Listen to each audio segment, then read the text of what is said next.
Are we live? We might be live. Let's wait and see if volume comes up. Come on. Refresh. Or sit there and ignore me. Let's see.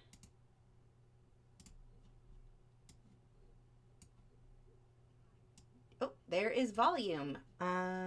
Okay, we are good. Let's mute that. I don't want to listen to myself. And then I don't need, oh, wait, is it going? There it's going. Okay, let's minimize. I have to figure out what I need to minimize. Sorry. Takes me a second to get set up when we do these live streams. So we have, oh, there we go. So these critiques that we're going through tonight, I'm not going to be answering much, well, pretty much anything in the way of your questions. Possibly a little bit at the beginning, but the reason is in order to get through as many of these viewer submissions or your guys' submissions from our art group as possible, you can't like have a separate art chat on top of that. So we're just going to go through this as quickly, or, you know, move through these very quickly. A couple of things before we start. One, the tips I'm giving you are not like the absolute, this is the right way to do it, you have to do it this way. If you like what you're creating and somebody else is like, you should do it different, but you liked what you were doing, then your way is the right way for you, unless it comes down to an issue of being archival. So, you know, using materials together that shouldn't go together or that aren't light fast and that sort of thing.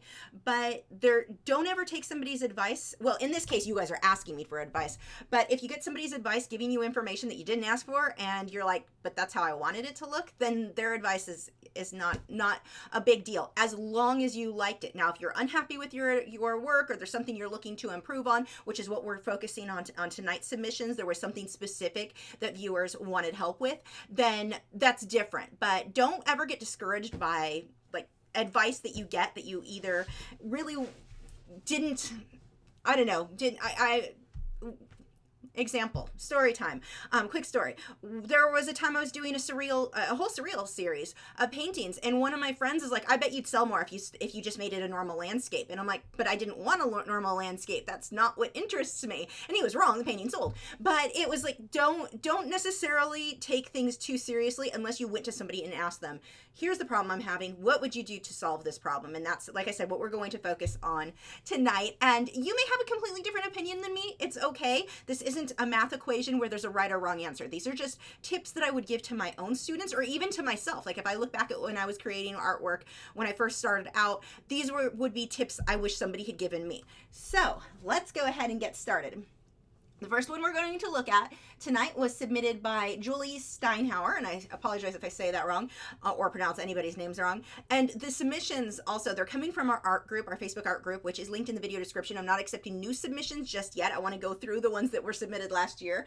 So make sure you are in the art group for the next time that I do open up submissions so you'll know. So moving on. And like I said, I won't be taking questions or really reading much of them tonight. I won't be able to in order to get through these. So the first one, this one is an oil painting, and Julie said her goals were better composition. She said this is an 8x10 on stretch canvas. It's not an 8x10. I'm not sure what size this is, but at least by what she's cut out, and it's kind of a weird angle because it is framed, definitely not an 8x10 unless she cropped off a large portion of the painting. This is not 8x10 dimensions. So that makes it a little bit harder for me to judge because I know that is not true. But we'll go with it. It's about that size. So let me pull up, let me double check really quick on, there was a way I did this before so I could have the art chat. Let me see if I can pull that up before we get started. Oh, maybe it just doesn't show on your screen, which works out really well, and I can still see the art chat, or not art chat, but the chat. So there we go. Again, I'm not answering questions tonight. We're just going to go through as many of these as we can. Okay, let's go on to this. So this is Julie's painting. This is an oil painting. Again, she's got this marked as an 8x10. It is not an 8x10. If it were, the whole top part would be cropped off. This is just not the dimensions on that. But she said her goal was better composition. So the thing with this, a big part of this one is that you've got a whole lot of room right up here. Let's get my handy little arrow. Oh, I lost my chat again.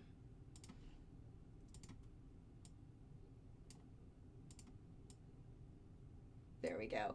Actually don't need this to be as big. Okay, let me redo this. I haven't done one of these in a while, and apparently I don't remember how to set everything up. That looks, I guess, about right. Make sure on here we're good. Yeah, that should work out okay. Okay.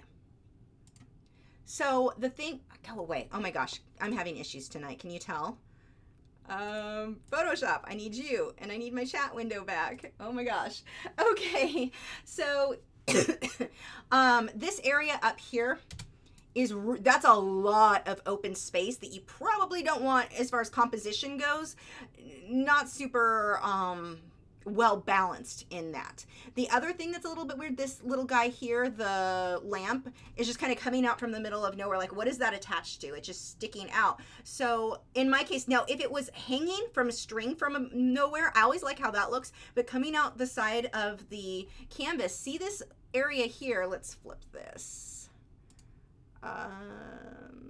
Edit, transform, flip horizontal, there we go. See how this little area here is just like kind of draws you off the canvas, and I feel like my attention is drawn more to the lamp in general because of the color than it is the mermaid. I love this design, by the way. This is so cool. Love the feel of this painting. So that's definitely something to keep in mind. And let's go here. I'm going to pull that arrow out. So the first thing I would say is let's crop this. That really would make a big difference in this piece. So now the thing I don't like when you crop it, you lose a lot of the really cool dark of the sky. So I would just kind of lower that down because I do like the dark. I like that kind of keeps attention on the canvas. It blocks everything in so your eyes aren't just drawn off. I don't like just the light sky here, and it doesn't look like a nighttime sky anymore, so that makes a big difference. Definitely would leave the dark there. But as far as the actual crop, I would probably pull up, and this is skewed a little bit weird, but I would probably crop off a lot of this. Now this would be the dimensions of about an 8x10. It's close. But the dimensions on this would fit a little bit better. We don't have so much open space right on the top or, you know, randomly all over the place. So that's a big deal. Now, I do know that this painting is skewed because it was taken at an angle, and you want to watch that on your artwork. Make sure it is 100% straight on, because if it's slightly skewed, it'll completely change. It'll warp the image. And I've shown you guys examples of that before. Actually, let me pull them up really quick again. I want to show you how serious it is when you do skew things. If I can remember, where are the portraits? Was it here? Yeah, these guys. Let me show you the photo where it's skewed, and then the photo where what it really looks like straight on. So we've got this guy. Let's minimize you for a second. Where did that go? Oh, you didn't go where I wanted you to go. Hold on. There we go. Okay, there's that one, and where's the skewed photo, which made for a cool photo, but it also skews the image, and you want to keep that in mind when you take photos of your work, that even slightly off will make a big difference in what that looks like. So here we go. Let's go back to where I was on. I can just close that for now. So here's an image where it's a cool photo. I wanted to show the supplies. You know, I used it for my thumbnail. I really like that. But that's not what the painting looks like. When you take it straight on, look at the difference. This is accurate. This is what that painting looked like. And if you take your images, your photos of your artwork, even slightly skewed, you just warped whatever was in the image. I mean, this one is a bit extreme because it was laying down and I'm coming at it with the camera at an angle like this, but you wouldn't even know that was the same guy. I mean, that really changes the way his face looks. So remember that with your photos, that if you don't quite have that straight on, it makes a difference. And that is definitely something that we're seeing here with this one. So let's come back to this one, and going back to actually, can probably just put it up here. So the crop, that was makes a big difference. Just losing all that space up above and below it. So, and I do know that this is taken at an angle, so it is a bit skewed, but a couple of other tips I want to go with on this one are just design. When you want to get the composition better, so much of that, really, the lighting plays a big role in all of this. It's not just the placement of your subject that will add weight to an area of the painting. It can be your lighting, and on this one, the lighting is super flat. Everything is very, very flat, kind of mid-range. You don't have any darks, no lights. Everything's just kind of right in the middle. And even of this, if you look at, pull the arrow back up. Oh, I cropped my arrow apparently. Hold pull the arrow back in, you come down. Let's crop that again and keep my arrow in the image.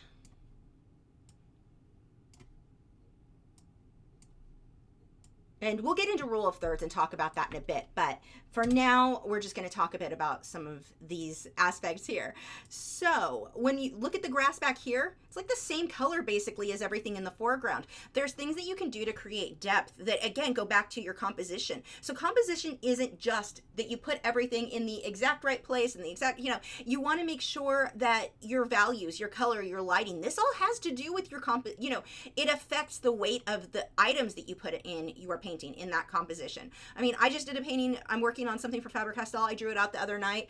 I really liked how it looked in the drawing. Once I filled in the color, didn't like it anymore. I'm gonna actually redo it tonight because I didn't like it. Changed the composition. The outline was cool, but when I added the color, it changed the weight of the objects. Just wasn't super happy with it. So you want to watch that sort of thing. So in this one, I do like that you've got a little bit of glow from the lamp on the tail. So you're working on that, but we do have some perspective things that are just a little bit weird. Watch your lighting. Let's pull this out. We'll do a little bit of Photoshop or painting on top of this. I need a new layer, not a fill, just a new layer. Oh, duh, first one. Can you tell I haven't been working in Photoshop much lately?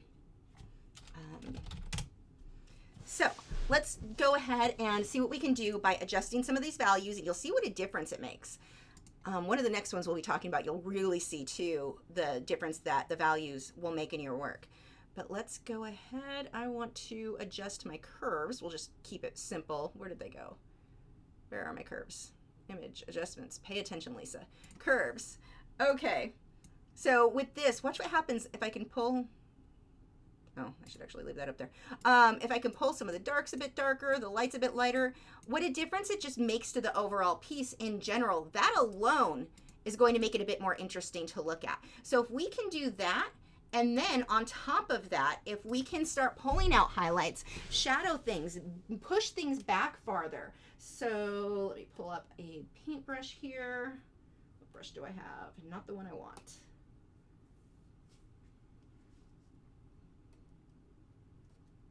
Oops. I am messing stuff up. Go back. There we go. Come on, pull up what I want. You're not pulling up what I want. What did I do on this pen? Did I mess up my settings? I may have. We'll do it this way then. What I want to do is just darken and show you what happens if we can push some of these things up a bit. We'll make it a bit more transparent. But if we can really start darkening up, let's go even more. Let's create some depth here with just a few things. And that's going to also affect your composition.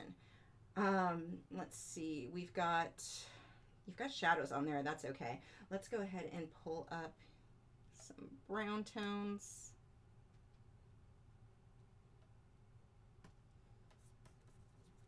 Let's just push these. I'm not doing a great job. I'm just kind of showing you. If we can start pushing some things back, it pushes other things forward. We can get a lot more in our shadows.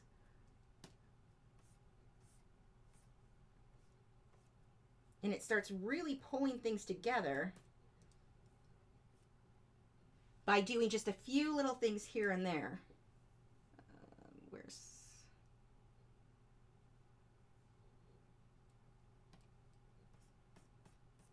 Get some highlights in there. And again, these are just quick little things you can do, but you change the weight based on where you're putting your highlights, where you're putting your shadows, where you're putting all of these things. Now, another thing I want to point out, and we'll be talking about this a lot tonight because a lot of the submissions that we're going to be working on are more surreal or fantasy style. Just because something's not real, a mermaid's not real, as far as we know, you still want to base it on something that is real. So you want to make sure, like in this case, that your anatomy is correct. And like here, her tail is super, super tiny compared to what like a human's legs. If you can just turn those legs into a tail, that'll give you a better shape for how big or how wide that tail should be.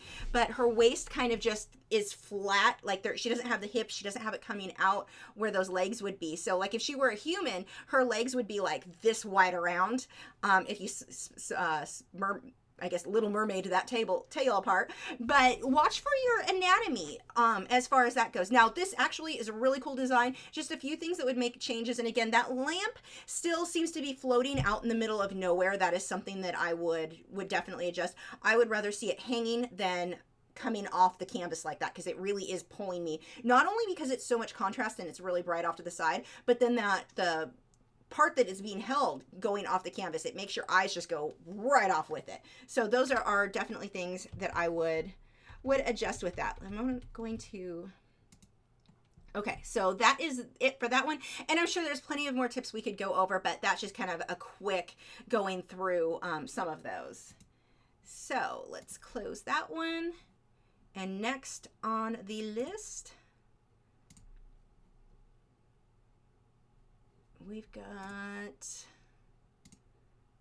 okay, I don't need that one now. I don't need that. I've got too many things open.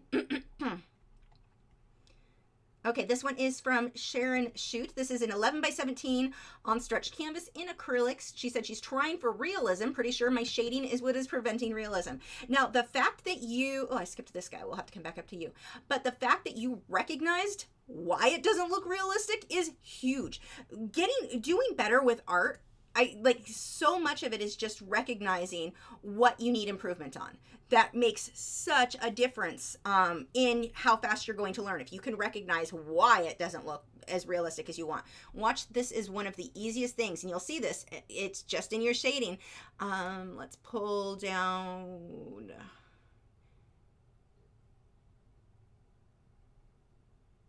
Curves. Whoops, that isn't what I wanted. Hit the right button, Lisa. Once we darken the darks quite a bit, lighten our lights, and I may be going a bit extreme, but look what a difference that makes. That alone, huge. Make your darks darker, your lights lighter. Really pull those out. That is going to make a big difference. And then going back to what I was talking about with fantasy stuff. Yes, she doesn't exist, but you still want to get a decent idea of anatomy, which I think you've done okay with here because you're not really showing the rest of the body. Her eyes, there we could definitely do some work on, but creating wrinkles and such, they're very flat. Everything's very flat here. So that's a big thing. But besides that, getting the texture of the skin. So if she's supposed to have fish-like texture, you need to find a photo of a fish that has the type of texture she wants. Or the colors, that would be another thing. The colors that you've used to shade here with the browns, I would probably go a little bit more purpley. And then you can pull some of those purples into the hair too. I think it'll make it stand out more. But looking at her eyes, you said you wanted realistic. Well, I'm going to go ahead and leave the color like this. Let's pull our handy little arrow. I don't think that's going to work. Nope. Come on, arrow, get on the picture. So we've got our little arrow, that eye in here. They're the same. Your values are the same, but one's cast in shadow. So why are the eyes the same? The color here on the eyeshadow, that's another area. Here is the same as here, or pretty close to it.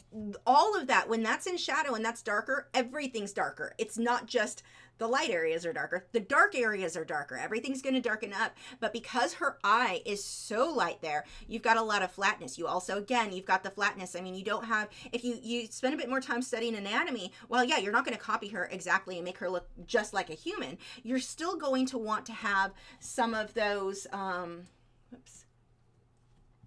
you're still going to have some of, I just lost the creases. Like you'd want the little wrinkles around the eyes maybe. That will make it look more realistic. If you can start getting the folds in the skin. If you can get like around the eyes. Her eyebrows would be another thing. The eyebrows are just kind of these lines that are like penciled in instead of looking like actual hairs. I love how you painted her hair. I think you did a great job of making, well, especially when we darkened it up, it really made a big difference. If you can get your darks darker, your lights lighter, look at what a difference that makes. Your clumps and clusters with the highlights and shadows of the hair I really like. You may also want to watch here when you paint hair, that makes it look old. Gray hair. You don't want to put gray hair unless it's somebody who has gray hair. Your highlights on dark colored hair, purples, blues, magenta, they're going to be other colors reflecting in there. You don't want to just jump to, oh, it's black, so the highlight to black is gray, so gray. You'll age the person quite a bit. You can make that person look way more, let's see, another layer. You can make them look way more the hair looks shinier and more realistic if we can get a bit of shading in there. So let's go ahead and come back over here with painting a bit. Where's my, let's go with colors. I'm gonna have to play around with it. I don't really know for certain which colors I want. And it's not that you need to be super, super like bold blue. We can go a little bit kind of grayish. And I definitely want to go way lighter here. So I'm a bit on the super blue side. But I mean, we can start making, look at how it starts looking shiny versus just gray. So we can pull a little bit of those in there, or we can start pulling in some purples. Let's go dark. A little bit on there. We'll fade that blue into the purple. But that's going to look shinier versus older. So that makes a big difference. And again, I am over exaggerating some of this because I'm doing this really quickly. But going back to her eyes, let's talk about some of the shading there. We can come through. Let's get a shadow on her upper, right under that upper lid. We can darken some of this a bit. A little bit more of a shadow on this one as well.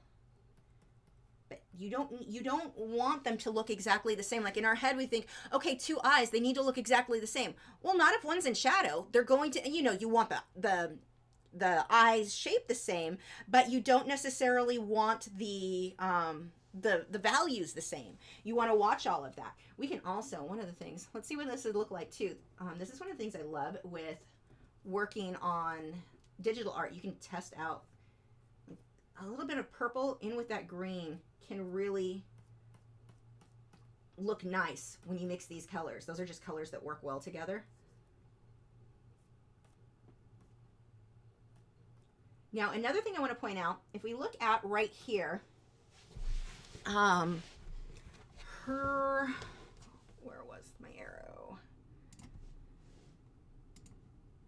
Her nose, see how it, whoops, that's not what I want. Grab the right layer, Lisa. See how we've got a triangle? It just hits a point, a sharp point. This is where studying anatomy, I think, really can make a big difference and help you out. That you shouldn't really be a point. It would kind of fade out into the eye, not necessarily have that shadow right in the middle where it's like super triangle there. So, and the same with the mouth. The mouth is very flat the way everything is painted out. And even though, yeah, you want a different shape, study anatomy. You're going to apply what you learn from actual anatomy, and then you'll be able to morph it into your fantasy style creature and still make it look more realistic. Also, that purple is super purple with having put the blue in the hair. But anyway, so this isn't how I would leave it. I'm just playing around with it. But that gives you some ideas. And again, just get your values darker, or, you know, higher contrast, get your darks darker, your lights lighter. In most cases, that's what's holding your work back from looking super realistic. Yeah, sometimes it's the details, sometimes it's the drawing, but so often, if you get the shading right, that will make a huge difference. So let's go ahead and let's see what we have next. So we had this guy, which, come on, there we go.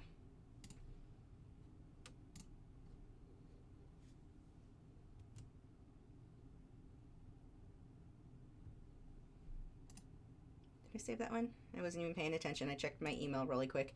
Let's see. Yep, I did.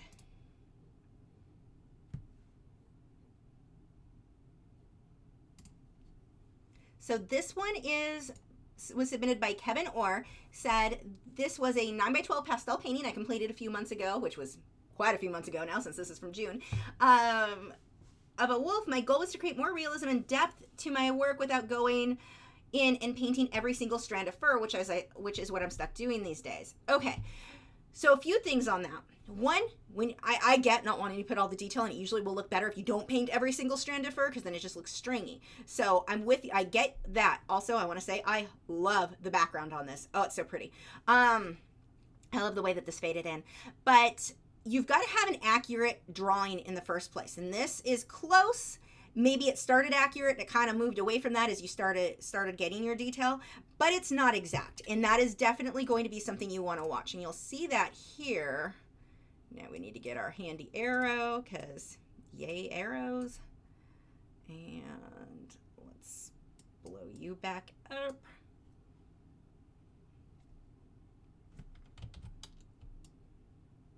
So a few things that are off, I can tell you just by looking at it. The ear, you're missing shadows here, and I think this is not just in the shape, but the shape might not be off if you had the shadows and highlights where they were supposed to be. And in general, when you want your work to look realistic, you don't want to put in all the little teeny tiny details. It's your lighting. Get your shadows and highlights where they need to go, and get the contrast in those, because that's really going to make the difference. But the other thing that I noticed that really stood out to me here, you've got the line in the middle, and then it curves in instead of out here. So where the center of the nose should be based on the line coming down the forehead should be kind of over here. Yours is slightly over to the right a little bit, and that really, it makes the nose look like it's warping one direction. So make sure that is lining up the center of the head down in the nose. Now, occasionally you'll get a reference photo, and I've had this happen when I did pet portraits, is that the dog will be like sniffing its nose to the side, and the owner caught the photo that way, didn't notice it, and then the artist recreated the nose off to the side. It looks like the artist did something wrong, even though that's what was on the photo. So it's not that your photo couldn't have looked like this, but watch that when you're doing pet portraits. The big thing on this, if you want stuff to look realistic, do small studies. If you're wanting to get away from that detail, start spending some time on sketchbooks, like smaller pieces of things. Pull this back up. Smaller little studies. I mean, like 1 inch, 2 inch by 2 inch little things. It's going to force you to make something look realistic just based on the lighting. When you zoom in, yeah, it's not realistic. There's no detail, but you're being forced to only accomplish something that looks realistic because of your lights and your darks. And that is probably one of the best ways that you can really, get your work looking that much more realistic. Because I'm with you. I don't want to have to put in every strand of hair. And it doesn't even necessarily make it look more realistic. It's just detail for the sake of detail in many cases. And if you do put every strand of hair, it looks wiry. It doesn't look right. It's the lighting. Get your darks dark enough, your lights light enough. Pay attention when you paint. Like I said, this area over here around the ear, and you didn't put your reference photo, so I can't really show anyone, but I can tell this is not finished. This something's missing around here. Some of your values are not quite there, so it's flattening his head out. You can get away with no detail. You've got to get your shadows and your highlights where they need to go, so you create the shape that needs to be there. But this is really pretty. I really like your color palette on this. Love, love, love that background. Okay, so let's go ahead and close that one. And let's see who's next. We got that one from Sharon. We've got Alma. This is a 30 by 40 oil painting on canvas. That is big. My goal is realism. This is my third attempt with oils. Really pretty, really flat though. So if you're going for really, like, it's a beautiful painting. Like, this would look great in most people's homes. So don't take it as being like, oh, it's flat. So it's not really going to look as realistic as I want. And this is going to be another one. Watch, all I have to do is change your drawing. Everything looks fine. It's the contrast isn't there. So let's save that.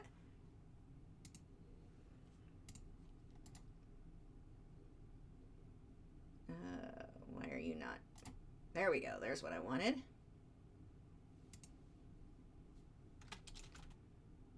And we're just going to go ahead and crop that. And this is going to skew it a bit, but it's a flower and rocks. If they're skewed a little bit, not going to make a huge difference. So we're not going to worry about that. I like your perspective. We've got bigger up front. They get littler in the back. So that is really good. The only thing I would change on that then is going to be through the adjustments and curves I will use on this guy. We're just going to pull those darks way darker, lights way lighter. And I would also, in addition to that, and that makes a difference. I mean, if you look right there, it suddenly has a lot more depth. It's not so flat looking. But in addition to that, the flower, you're really going over the top with the white is white, the yellow is yellow, that is flat. So instead of leaving it quite that, like, you've got some shading I can see on there, but instead of, let's pull this a bit bigger.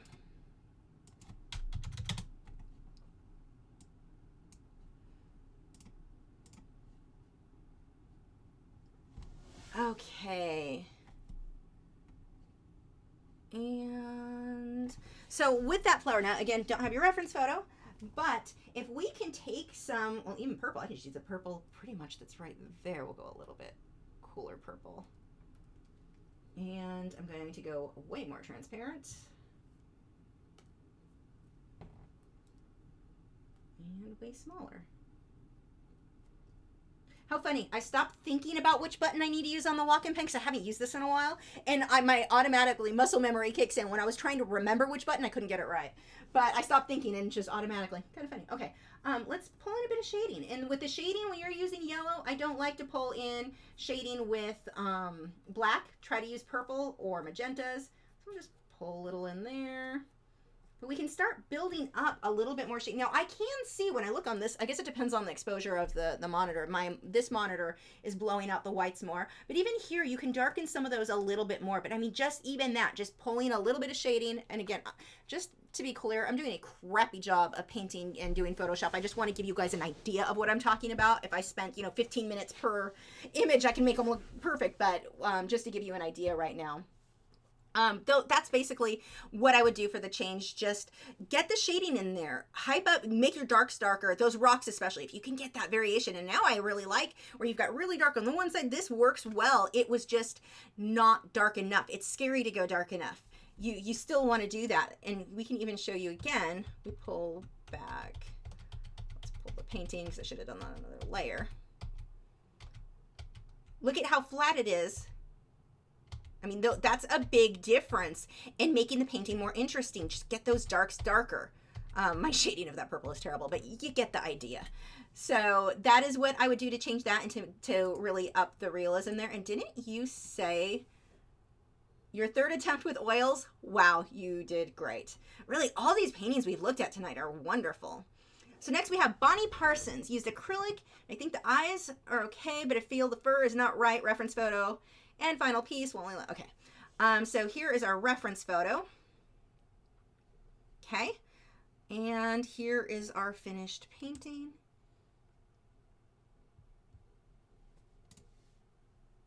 Now see, here's our problem. Let's open both of these up. I can already see where your challenge was, and it's because of the reference photo. So let's pull both of these into Photoshop.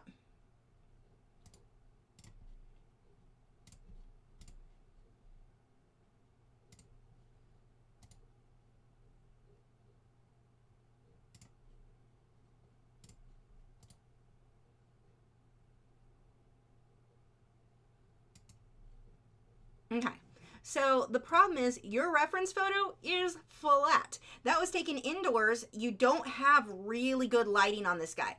Is it usable? Yeah, but especially if you're a newer artist, if you've been an artist for a few years, it's harder to know where to put your highlights and your shadows when you're using a photo where the coat is just flat. There is not a lot for you to go by here. It's very, very hard to see any depth in the photo, which means when you go to paint it, your painting is going to come out flat. I mean, you're seeing where the highlights are. Now you can hype that up and that can help, but the painting being so flat really does make it a challenge. And then even going up against the white canvas, that makes it even more obvious that it's very flat. And a couple of things here. This leg, I would not have included. Let me find my fancy arrow. Pull you out here. Let's get an arrow. Put you back. Okay, this leg, it's weird. It's weird that you just have this random line going through. I would just crop that. You can easily, let's show you this. Remove that. I'm gonna put a solid layer fill in here. That is fine. Let's drop this back. Move you over. I've got a method to my madness here. There we go. Okay. Oops. Move the right one. Watch, just the crop alone will make a difference.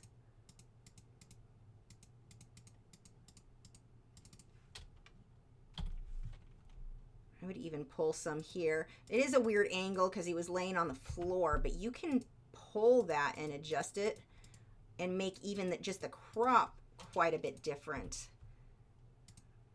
I'm just messing with stuff here. You'd have to play around with it. This would have to be I'm gonna have to actually adjust a lot because now he looks a little weird because he's straight out. So let's just undo that because that actually made some of it worse. But the leg especially, whoops, is something that I would, at the very least, remove that. It's very weird, the location of that. It's kind of pulling your attention off. But your brush strokes and all of that, you're not seeing what you need to see because your reference photo isn't showing you what you need to see. And if you're trying to get things to look more realistic, that's definitely a big deal. Another thing that I'm noticing on this is that your eye here, oops, go back. Your eyes, look at how you've got the highlight here. The brown is lighter than the bottom. That's the opposite of what you would really want there. Going back to your reference photo, this was taken either with a flash or with a single light bulb, like in a kitchen, like where it's above. Your highlights in the eyes are not where you would want them on a portrait. They're like, it almost makes them look cross-eyed.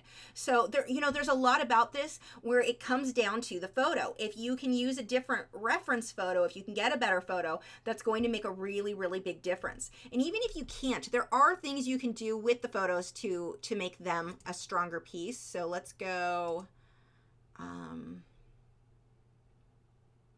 I mean, we can even just messing with the curves will make a difference. I would actually mess with this if I was going to in Lightroom, but I'm being lazy. I don't want to import stuff into Lightroom because, you know, lazy.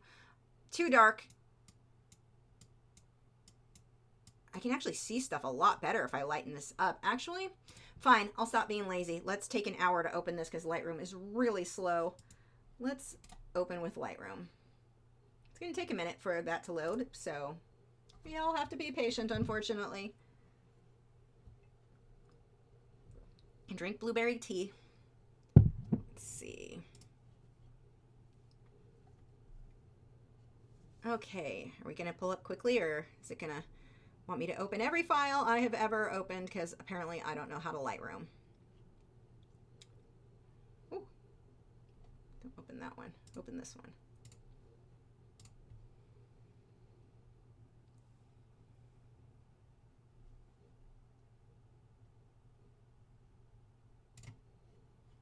Wow, that was faster than I expected it to be. Okay, I always have a hard time getting it if it's not off an SD card. The SD cards I can get in quickly. Okay, so by coming into Lightroom, I can adjust. Let's see if we pull highlights and not helping anything. Whites. Can wash some of that out. What I really want to do is lighten the shadows. See how now it's not just when it's dark, he's just like, wow, that is a solid mass of black. We can pull that up a bit. I'm okay with the blacks being dark, but I want the shadows highlighted. Look how much more I can see in this now than what we did over here in Photoshop.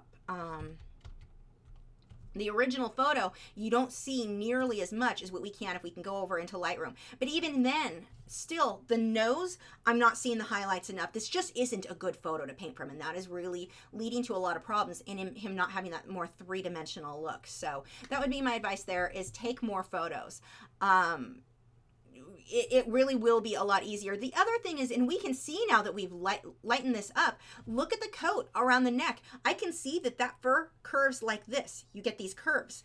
But when we go to your artwork, because you can't see it that well here, your artwork, they're flat lines, straight flat lines, and they're not. Whenever you're painting anything with nature, very little will be straight line, whether it be fur, tree branches, almost everything is going to be slightly curved. Very little will be perfectly straight. So when we look at these brush strokes around here, see how straight they are?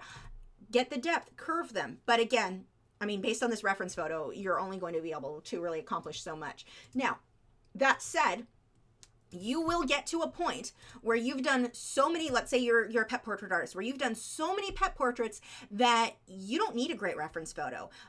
You can take a lower quality photo and you know where to put highlights, you know where to put those things, but you're not going to get there for many years and, 50 paintings, 100 paintings. It's a long ways away before you get to that point where you can use photos that normally I would say don't, though it's going to be too much of a challenge. When you're a more advanced artist, keep the photo. If that's a photo that you're like, I can't get another photo of the dog, especially if it's a dog who's passed. That happens a lot where owners contact. I mean, I'm working with somebody right now to do a horse commission. The horse has passed. She didn't take good photos while the horse was still healthy. So we're having a bit of a that's going to be a bit of a challenge to see what we can do. When you get to where you've done it enough, you can sometimes work from and create beautiful work from lesser photos. So keep the photo. You may be able to do that years in advance, or years forward. Right now, you really need to go with better photos so that you can see the details you need to see, because if you can't see them, you can't just invent them in your head, especially when you're newer. Okay, let's see what's next. We have Lourdes, who said, this is a 7x10 pencil crayon drawing called Scene Spring. I'm currently redoing this one, doing it as a year improvement piece to show my progress as an artist. My goal is to keep the piece relatively the same while still showing some improvement. I want to make it realistic looking, but still keep it a fantasy element and make it interesting to look at. If there's any changes that may help to enhance the work, I'd love to hear your feedback. So, and then we've got the reference photo. So the biggest thing, and I see you're trying to make a flower for the outside of the eye here. I don't think I need to bring this one into Photoshop, but it looks like you're trying to make the flower outside of that. Even so, in doing that, you end up making the eye look super flat because there's no shading. It's flat. Top, bottom, all of that, the highlight is the same. When we look at the reference photo, look at the shadows. If the reference photo pulls up, here we go, small image. But look at, you still have a shadow on the upper section of the eye compared to where the light source is. If you can keep that and you can fold, the eyeball is a ball, it's a circle, it's a sphere, it is not flat. So even though you're painting these flowers, can you make the petals fold around the eye and still get the shadows where they need to go? That would be my biggest tip on this one. I know you're going for a fantasy look, but you still want to get those shadows so that you don't end up with something that's very, very flat. So next we have Nicole, done in acrylics. Goal would be to learn how to keep my gesso from peeling off in sheets from my canvas. I use Liquitex gesso, so I don't have to use watercolor board anymore. What? My goal would be to learn how to keep gesso from peeling off. That should not be happening. There's something wrong with your canvas. Am I not reading that right? Goal would be to learn how to keep my gesso from peeling off in sheets from my canvas. Then something's not compatible about your canvas and the gesso you're using. That should not be happening. I can't give you advice there because other than that shouldn't happen. It's not like, oh, here's your cause. Should never happen. If you're using a quality gesso and a quality canvas and it looks like the gesso, which shouldn't be the problem unless you're thinning it a lot with water, I don't know. Again, should not happen. So it's weird because your goal is something I can't help you with. It's a beautiful painting. I mean, you didn't ask for additional advice, but like everything else, if you can hype up that contrast, dark's darker, light's lighter, even that, let's just look really quickly at what a difference that can make. Because it's a good lesson for everybody in their artwork. This is beautiful. I love the softness of this. It's really nice, but yeah, learning to keep gesso, that's not really art advice. There's something, I'm guessing there's something wrong with the canvas, so I don't have to use watercolor board anymore. It's not something I've ever experienced, and I use Liquitex gesso and I've gessoed plenty of canvases, but I'm using Frederick's. And so, you know, if there's oil in your canvas for some reason, whether it be from your hands or whoever handled it previously, or maybe the okay, so backing up with, and just to be transparent about this, I am sponsored by Frederick's, but I started working with them after that was all I would use because I was so sick of these problems from other canvases. So what can happen with a lot of canvases, if it's a lesser canvas, the gesso that they apply it to initially doesn't bind or bond to the canvas itself, the fibers. The gesso that Frederick's uses bonds to the canvas. That gesso is not coming off. And so even if I'm like, you know, I want to add another, even though it's already gessoed, but I want to add another layer of gesso to make sure that it really, you know, when I'm getting it smoother and I sand it down, Liquitex has no problem. I've never had a problem with Liquitex and Frederick's canvases. But again, Frederick's initial gesso is already bonded. Like whatever they're using, there's some process, I don't know, science, it is not coming off that canvas. And so if you're having that happen, it makes me think if you're using a canvas that's already gessoed, that is the problem, or I don't know, because that, like I said, it shouldn't happen. Let's go ahead. I want to show you really quick though, again, like I've been with, oops, let's just do it this way.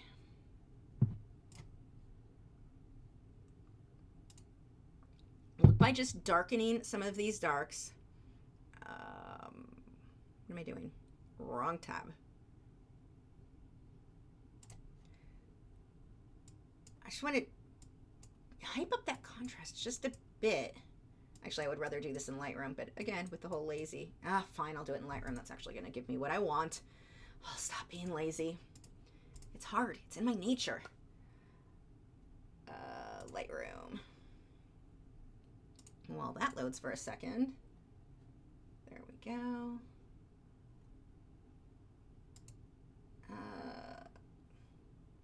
Yes, import. Oh, this is going to go much faster now that I've got that one already opened. So, yay. So again, I can come through. I'm going to pull my shadows and my blacks a bit darker See, Lightroom gives you way more options than what you can do in Photoshop. But look at what a difference just that one thing. Look, I mean, that's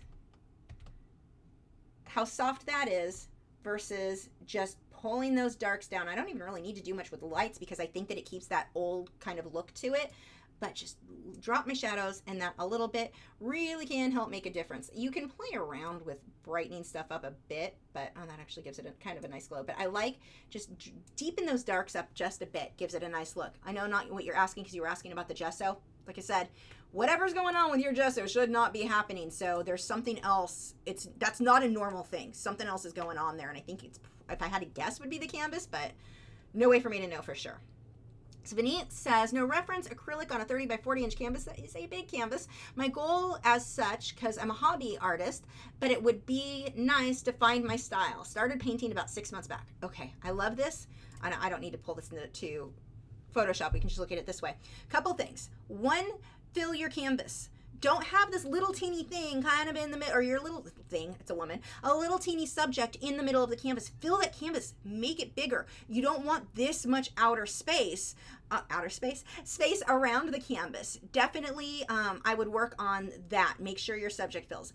Now, you want your own style. You're going for stylized. I like that, but if you're newer, you don't start by creating style from not learning to do things correctly or accurately. The best way, if you want to get really have impact with your work, really, create, you want style, that comes with painting more, not from painting, I don't want to say inaccurately, but using bad habits. Like, I'm painting a portrait, but I don't want a reference photo.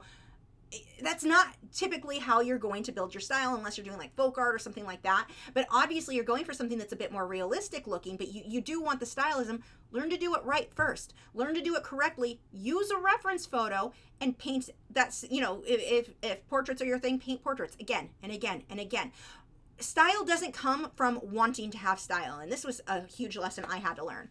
It's not going to happen because you sit and worry about it. It's not going to happen because you want it to. It's not going to happen because you don't use reference photos. It's going to happen because you paint and draw more. The more you paint, the more you draw, the more you're going to develop a style. Well, use me for an example because I'm easy to pick on. I, for years, was painting marine life, and I did it so long. I mean, hundreds, thousands of dolphins, probably closer to thousands of dolphins I painted, of fish, of different things. I, over the years, have developed more of a stylized look. My dolphins, not super accurate. I will almost always make the tail slightly larger. I like it. I painted it a million times that way, and it's just what I like. You develop a style over years of practice, not from deciding to paint things out of your head. You want to decide to paint things out of your head, your style is the same as everybody else who decided to paint things out of their head, or that still wanted real but painted out of their head. It's the same mistakes that a lot of artists keep making when they work that way. Learn to paint it from the reference photo, learn to do it accurately, and after you paint more and more and more, you're going to start developing a style. You're going to start stylizing those subjects. But even if you want it stylized, even if I was going to paint a person, let's say a caricature of someone, I'm still going to want a photo or that person. I'm not going to paint it from my head. It's still stylized, but I want to look at something, whether it be for proportion, whether it be just to capture their expression. You still want to look at something. The idea that you don't get style if you're looking at a photo, you're just a copier. I always hear that one. You're just a copier. No, I'm a professional artist, and this is how it's done. That's how photorealism is how that's done. Now, that's not necessarily what you're saying your goal is. But again, when you're trying to build style, and it's such a common question from people who are trying to develop style, and I went through, I want to say it was back around 2011, 12, right around there. I remember hanging out with my art friends and getting frustrated, or I was talking to them when we were working at one of those everyone painted while they drank classes, and it was just the teachers working one day getting the paintings ready, and I was kind of thinking out loud with one of the other artists there, and she finally looked at me and she goes, I don't even know what you're talking about. If I look at your paintings on Facebook, I can tell they're all yours. And I'm like, I just didn't see it. And I went home and I'm looking around, I'm like, oh, I can actually see a style developing within all of this because I painted those subjects over and over and over and over again. It comes from practice more so than anything else. It's not an issue of, oh, don't use a reference photo, or your style, you're not going to develop a style. Do it right, and then develop the style from time and experience. So, but this is really pretty.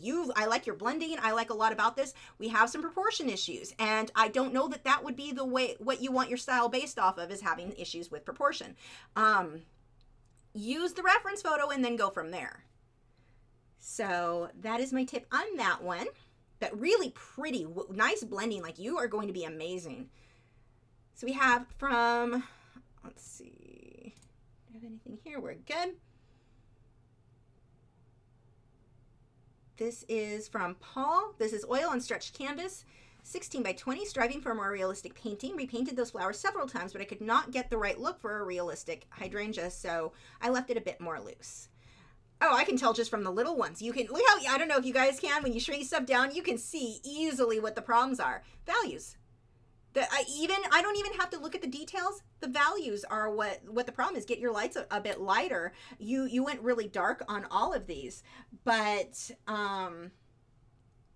this is good. Let's go ahead and look a bit closer. We're gonna pull both of these over into Photoshop. Or yeah.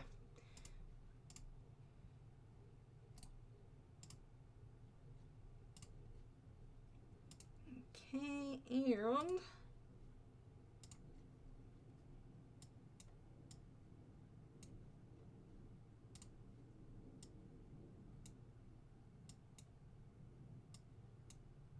I want to put these side by side. We can kind of look at what the difference is on these.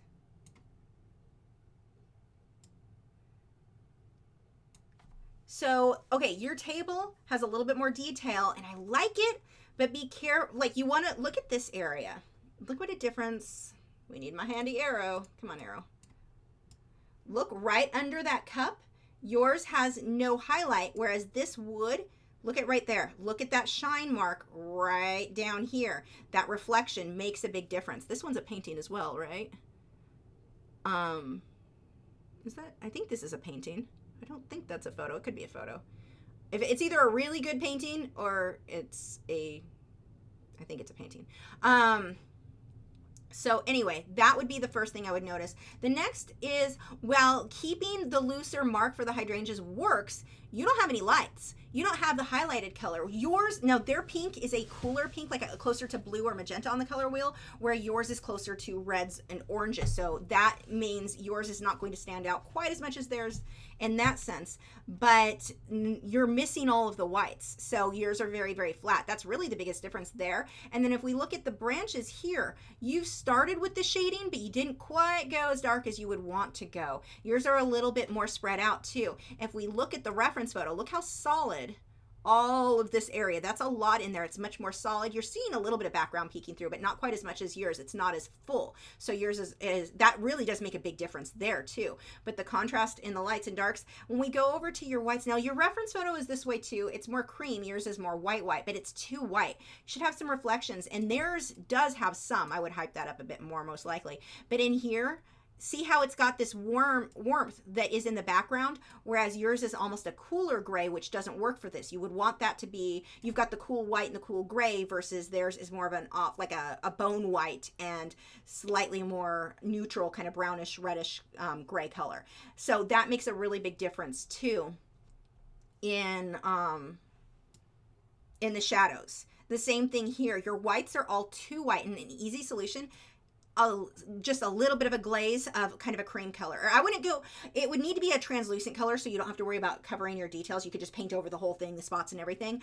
But maybe like a yellow ochre with a bit of purple. I would do that with a glazing medium so you can make it really, really thin. I wouldn't use, normally where I use water, I wouldn't here, because I would want it to be super, super translucent in order to tint it down. And that amount of water to make it as thin as I want would be too thin. So I would use a glazing medium and just tint the color of all of these so that you get more of an off-white color. Your cup on the inside is super pink compared to theirs. That one is whiter than what I would probably go. I wouldn't go that bright because it stands out. It draws attention to that area more than what I would like. So I would adjust that. But overall, like shading, hype up the contrast in your shading just a bit, even on the cup. There's one thing I like with this one is, see how you've got the shadow from the pot right behind there on the wall. Yours doesn't have any of that, so yours ends up looking a little bit more flat. It doesn't have the same impact with the shadows there. So you've got whites almost in the wrong place. Pull more whites into the flowers, but tone down the actual whites. I think if you can kind of flip that around, that would make a big difference. And then just filling this area out in through here would really make a difference. Beautiful painting. God, these paintings that you guys submitted are seriously impressive. Okay, we have Sammy Jo Woodard. Let me see. Let's pull this guy up. She said this is a watercolor on hot press paper, but I don't have a reference photo, so it's hard for me to judge. This is why I really wanted you guys to send, or I had asked initially for you to send the reference photo. So when I open these back up in the future, make sure that you do send those. So a few things on this. Very flat. Your greens, it's like the greens are in the right place, but where they should kind of blend up a little bit into, just because I'm familiar with these guys, you should have a little bit more of a blend. It feels almost like the green is made out of a different fabric than the yellow and they were patched together. So you want to do a little bit more with some of the blending as far as that goes, and some detailing.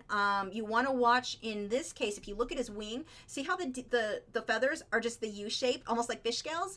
You want to watch that when you paint birds, and it's a really common thing to do. Yeah, you'll have the feathers, but watch, you've got to like think in your head, okay, I'm creating the shape, but are they starting to look like fish scales? Because if they are, something's going wrong. The edges of feathers are not just U's usually, they're going to be a little bit more jagged. Really look closely at your reference photo. Really interesting perspective. I like the angle on this. Usually the beak will have a little bit more of a highlight. It won't be that dark black. The highlights will be a bit brighter. And then the highlight on the head, there'd usually be shiny marks on it. Like right now, the black is very flat. There's not much in the way of shading there. So that is something that I would work on. But it's a beautiful piece. It just seems like more of the details and some of the blending would be the things that I would spend some time on. Oh my gosh. The angle of this is amazing. Sandy Gonzalez says, if it'll load, maybe not. Come on, you can do it. There we go. This is a 7x10 acrylic on cheap mixed media paper. I wish I'd used something better. I started trying to do a loose small painting for practice, but it seems I cannot do a quick painting. I have to give it some detail. I like realism, but I like brush marks too. Is this a good technique? Any advice, corrections? Thanks. I don't have much for you on this.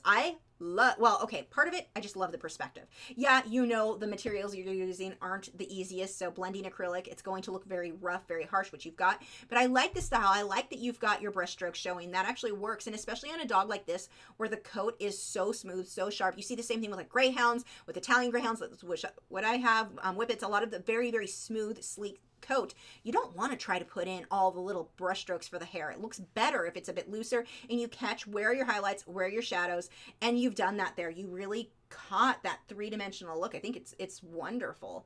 Yeah, I'm really not seeing much. The only thing I would adjust is either removing the blue collar or fixing it. It's definitely not accurate. See how it curves around. Okay, that blue collar it's the kind of a martingale style. The way it's latched with a leash, that's an interesting, is it a slip leash? That's interesting.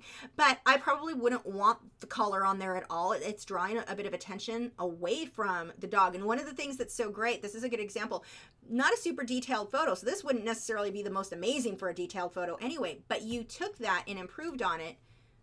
Here, it's the only thing that really stands out to me that I would really adjust would be that collar. The blue collar is drawing attention away from the dog. So if the collar's there, fine, but darken it, make it in the shadow where it should be. Yeah, that is it for that one. I'm really liking this guy. Love the perspective. And I like the leaving the brush stroke showing. I like that looser look. And if you do want to make something even faster, time yourself. Give yourself, okay, I'm going to spend 10 minutes and that's all I've got. When you're timed, it really does it forces you to get used to doing, like if you're going to do in a sketchbook or something like that, getting things done quicker. But I feel your pain there. I have that problem myself. So we have Sarah Holt, 12x24 acrylic on canvas. Ooh, this one has an award. Second place adult. Nice. Okay. So with this one, way too much white. Beautiful photo. I really like your reference photo. You're going more towards realistic rendering of the owl. Okay, so here's the thing. You wanted a little more towards realistic rendering of the owl. So you would have wanted to go more by your reference photo. So let's go ahead and save these so we can look at them side by side in Photoshop. And congratulations on the award. And Photoshop. Nope, that's not what I wanted. I knew that was going to do that. Yet I did it anyway. Okay, and here we go. Oh, that is tiny, tiny. I'm going to make you bigger, which is going to make you out of focus, but I need to look, the color is what I want to really look at here. Look at the difference in the colors of these two. And it's like I was saying with everything else, your values, your color, this is what you really want to focus on. These are creams and like yellow ochre and browns, raw sienna, a lot of those colors in there, and yours is cool white. And so yours ends up looking very flat in comparison to what you could get if you used the values, played around with that more. And even if we look up here at the branch up above him, look at the shading. Darken your darks. The lights are actually light enough in your case. Nothing on here. Well, maybe some of the yellow grass up front, I would probably pull like a higher light, more of the bright yellows. That would look nice.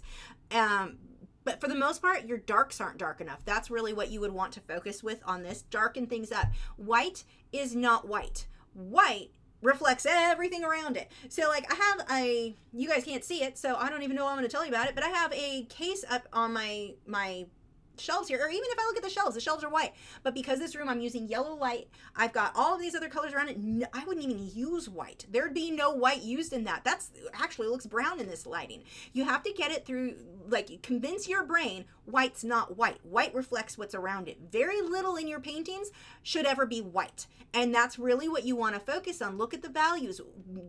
More often than not, in most cases, and there's always exceptions to this, but if we go by statistics from what I've seen, in most cases people aren't going dark enough on their darks, and that one thing will make all the difference in the world. Your drawing looks good. I mean, there are a few things off, but it works. It's the values. If you can darken your darks, that will make, you'll just get so much more depth in your work. Also, it looks like this photo, I don't know who the reference photo was, but it's somebody's photography. I make sure you guys, and you may have on this, I don't know, make sure when you use reference photos that you have permission, especially if you're entering competitions. Usually if you enter competitions, a lot of places only want you to use your own reference photo, so it's like your work from the conception, the crop of the photo, all of that. But make sure, don't just take photos that are good off of somebody's website, and I'm not saying that's what Sarah's done here at all. I doubt Sarah has, but when I see the photography logo, it's like, just be aware of that, where you get your reference photos. You can't just take them off the internet or off some photographer's site without getting permission. And just a tip out there for you guys. Okay. So next we have Desiree. Stretching my back. I'm getting really stiff here. Colored pencil of her dog Nala. So let's go ahead and save these, and we'll look at these side by side. Nice detailing on the fur. You've got a good going the direction of the fur and building up those clumps and clusters. Good job.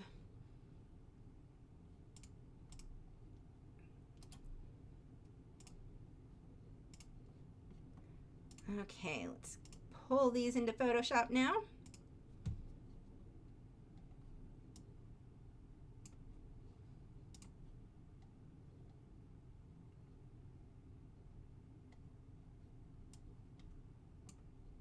I love the crop of this. I love the background. The colors you used, really pretty. Did you give me anything on what your goals were? No. I like, see, the reason that I ask you guys for the goal, like, I like to see the reference photo, and I like to know what your goals were, because what my goals for a painting are may not be the same for somebody else's.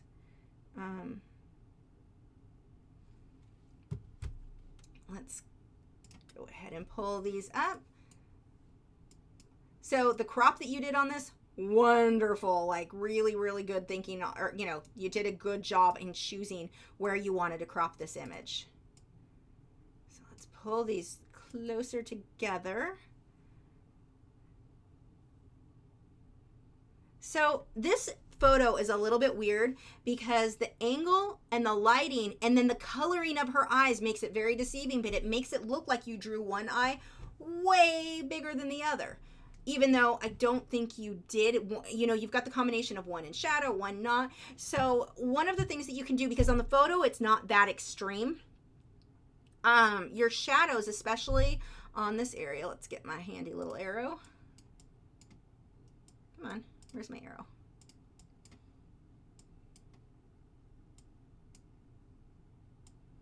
So when we look at, whoops, the shadows, even here, that could be hyped up, and then here, I would darken those way up. And that includes this side around the eye. It includes right in here. It includes, well, all over really. A lot of those darks, I would definitely hype up that contrast, because right now you've removed the dark areas, and it makes it, now when I look at it, it's creating that illusion that one eye is way bigger than the other. Now, slightly it looks like that on yours, and that's going to be, see, that's one of the challenges. You get these really cool coat colors, the merles, the dapples, and then especially you get eyes that are mixed like what your dog is.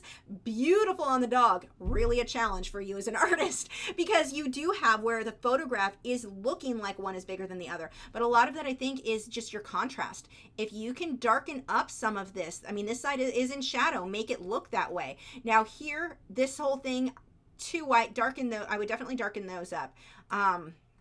But I think that will help. That's the only thing that really stands out that much to me. In here, same thing. Get your shadows here. And this is going to help to give you a little bit more of a three-dimensional look right there on the lip. Oh gosh, itchy nose is kicking in. We always have to do that on a live stream. But there's a lot of shading in here that it's kind of skipped over. I would focus on that. And one of the things that I think is making it look like in your drawing, you drew the eye too big on one side, is the fact that the eyes are darker and they stand out more than everything else. Now, great, we want the eyes to stand out, but in your case, because of the way the light is, because of the angle, it's going to create a bit more of a challenge. And so I would really darken up the one side. I think that that's going to help. If you can pull some of the darks into the rest of the coat, it's going to help offset that, so you're not just like, oh, that eye's bigger, if that makes sense. And again, I don't think it's that the eye is that much. It is a little bit.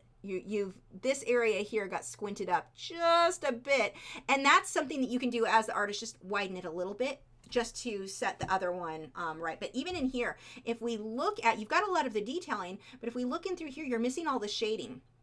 You're also missing a lot of the blue coloring in the markings. So right now, everything is almost white or tan or brown, whereas this color in here, that's actually kind of a grayish blue color, and I would include a little bit more blue into the coat. You know, play that up, and I would do more blue than what's in the photo. Whenever I'm doing a dog that is blue merle or has the dapple colors or anything where you're gonna have those blues, I would make them a little bit more blue than what my reference photo is in most cases. It looks really nice, but you can create a lot more depth, because what's happening here on yours, because the whites are just solid white, like your white stripe is pretty much the same as where you would have the blue. You're not having a whole lot of difference there. And then the same thing here. Here just kind of goes up, and it should be down and over a bit more, so that the nose, it'll give you a little bit more form there. And, you know, again, some of the shadows are missing around the face. Beautiful painting, but I would spend some more time around the shadows, and that's going to help offset the unique eye look that gives you the illusion of one being much larger than the other. Okay, next we have Kelly, who said Jon Snow in Faber-Castell on Strathmore. Oh, nice. Now, you don't have the reference photo, but I mean, I think we've probably all seen this photo. I don't know how big this is. I'm guessing it's not huge, but I would say that the skin tones are almost a little too blended, so that his skin looks like kind of plasticky, like too perfect. That's the only thing for me that seems a little bit like overly blended, a little too soft in the blending. Whereas if you used your pencils instead for the shading, like I have a feeling that you probably used a shading tool for the shading, which you can do, but I would use a little bit more with the pencils to get a slightly more rough look, and that's going to help that his skin to look a bit more realistic. But really well done. Nothing's standing out to me that needs tips for you other than the skin being a little bit too soft in the blending. Beautiful work. Okay, we have Barbara. This is in pastels, mostly pencils, some pan pastels, 60 by 40 centimeters on pastel matte paper. So let's go ahead and pull this over into, let's save that.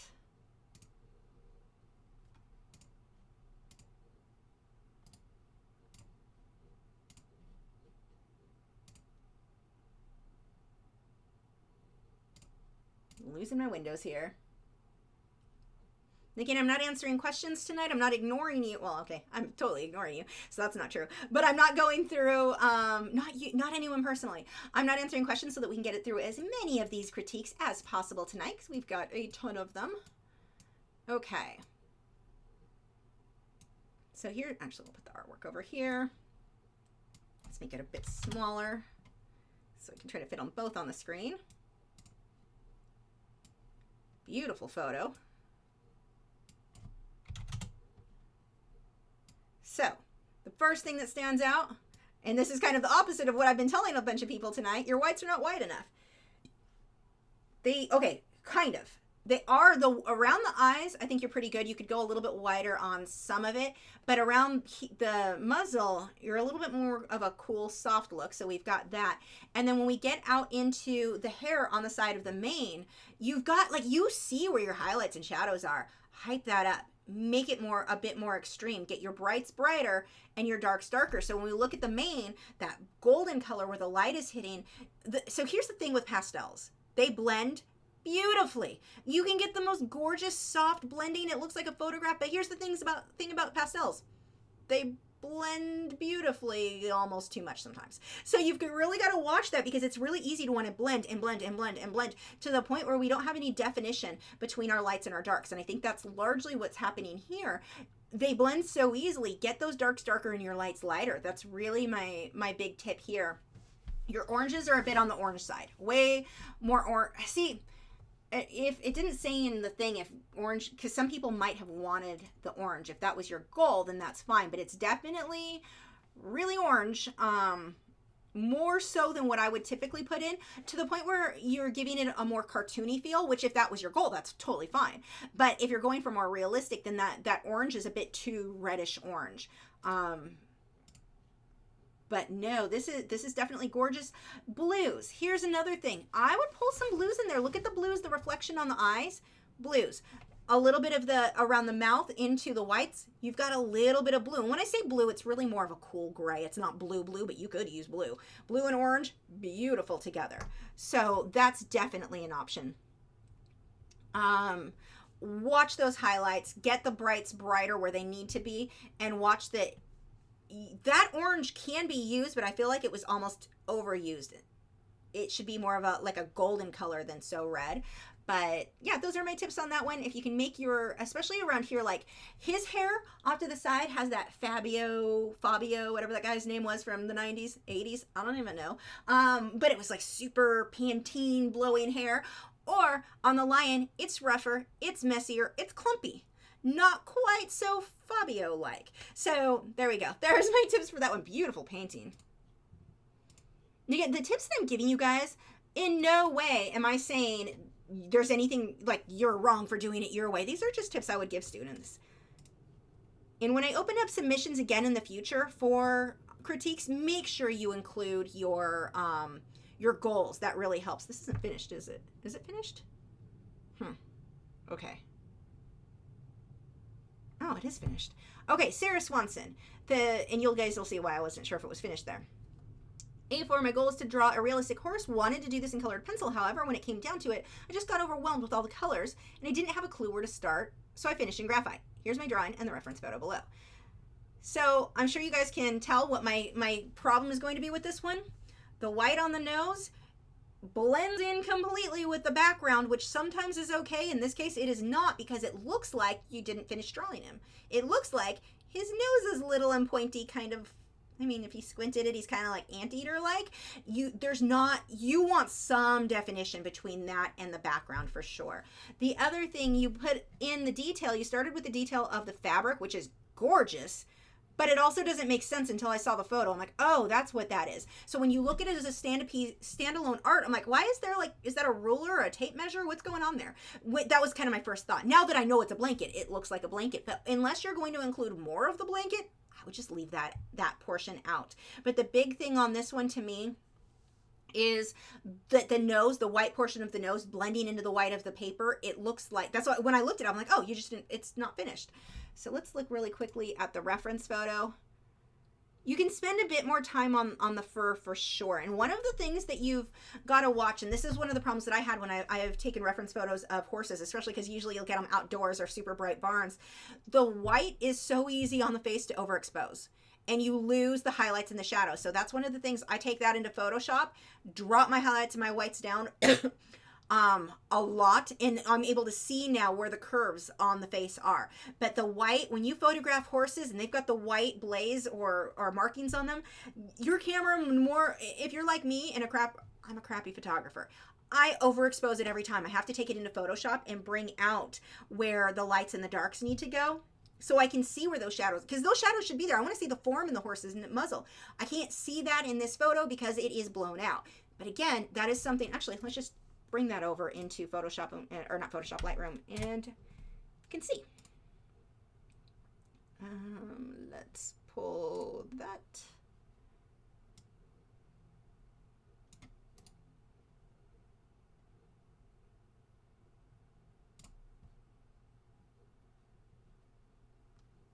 Sit here awkwardly. There we go. Import.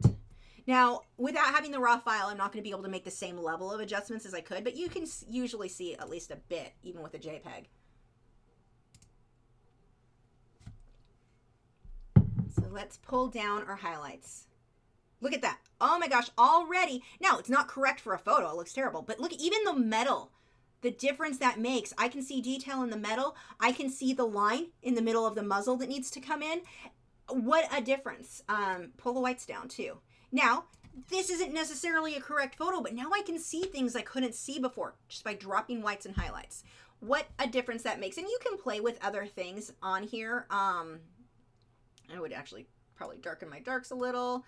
If you pull up your shadows some, shadows lighter, highlights and whites darker. Now I can also see detail in the mane that I couldn't see before. There's the cute little frizziness that they get in their hair. I would want to include some of that, make it more realistic there. I can see a lot more. I can see the detail of the overexposed muzzle. I can see the shadow around the nose, things that I couldn't see before by using Lightroom there. Before, I mean, there's a hint. It has to be there in order for Lightroom to pick it up. There's a hint, but not enough. And that's really what's happening on yours. We're missing so much. And then we've got like over too much shadow under the nose here, and just the way that things are, where the highlights are. Your darks on some areas are dark enough, but then right next to it where it should still be dark isn't dark enough. And so it's almost like, it just feels very incomplete to me. If you spent, let's say you spent 2-3 hours on this, try 8 hours or 10 hours. Spend longer, slow down, and focus on those values. Get the lights light enough, dark enough. Put a little bit more time into the fur. If you're trying to make him look realistic, those things are going to make a big difference for you. He's really cute. Okay, let's see. So we have an acrylic on canvas. Goal was to continue enjoying creating and playing with different mediums. No reference, but okay, I can't, when you're like, my goal is what my accomplishment was. There's not really anything for me to critique, because you're not looking for advice. If your goal was, your only goal was to continue enjoying creating and playing with different mediums, you're not asking me for anything. You're basically saying, I completed my goal. Look at it. I don't know where to go from there. It's cool. We'll look it up so everyone can see it. It's very cool. But yeah, I mean, I don't really have much in the way of advice. Is she naked? She's naked. We're not doing nudes. We don't do nudes. I apologize. That's not something we do in our group. I thought she was wearing a leotard, but I think she's actually naked. That's not in our group. We're gonna take you out because it violates our group comments. Really pretty. Really well done. You should be very, very proud of yourself, but I don't really have advice for you. One, we don't do nudes in the group, so sorry about that. But two, I don't, it sounds like you accomplished what you went out for. Beautifully done. But yeah, I'm sorry. I have nothing else to add to that. That's why I need to know your guys' goals, so I know what you're looking for help on. Beautiful work. Let's see.